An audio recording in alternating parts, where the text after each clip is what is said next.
দেখুন কিভাবে engine oil leak হচ্ছে। আজকে দেখাবো কিভাবে ওয়াক কভার গ্যাসকেট চেঞ্জ করতে হয়। তো চলুন দেরি না করে ভিডিওটি শুরু করা যাক। দেখুন কিভাবে ইঞ্জিন অয়েল লিক হচ্ছে, অনেক বেশি পরিমাণে ইঞ্জিন অয়েল লিক হচ্ছে।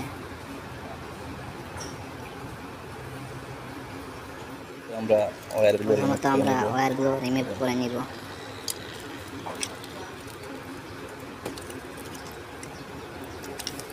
তারপর ওয়্যারগুলো আমরা এই পাশে সাইড করে রেখে দিব।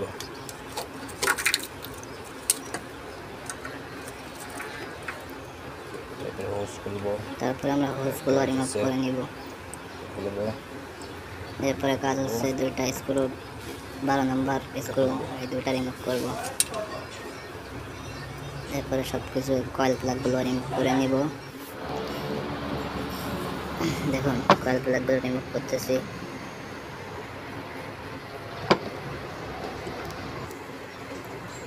কয়েল প্লাগ আমাদের রিমুভ করা হয়ে গেছে। এবার কভারের স্ক্রুগুলো আমরা খুলে নিব।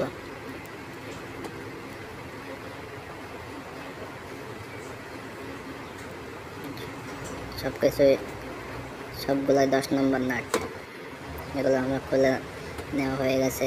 এবার কভারটি আমরা বের করব। দেখুন গ্যাসকেটটি শক্ত হয়ে গেছে, এর কারণে ইঞ্জিন অয়েল লিক করতেছে।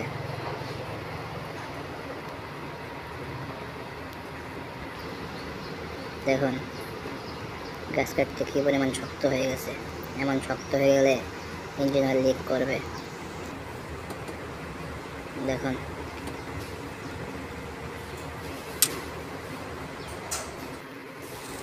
এরপর আমরা কভারটি সুন্দর করে পেট্রোল দিয়ে ধুয়ে আনছে। এবার আমরা নতুন গ্যাসকেট ইনস্টল করব। ঠিক এভাবে সুন্দর করে এটা মুছে নিতে হবে যাতে ইঞ্জিন অয়েল না থাকে।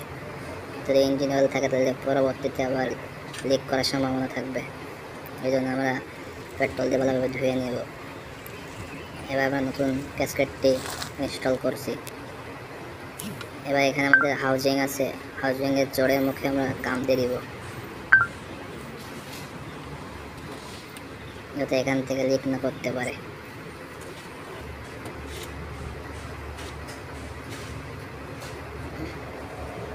অবশ্যই খেয়াল রাখবেন যে কোথায় জোড়ায় মুখ আছে সেখানে আমরা গাম দিয়ে নিব।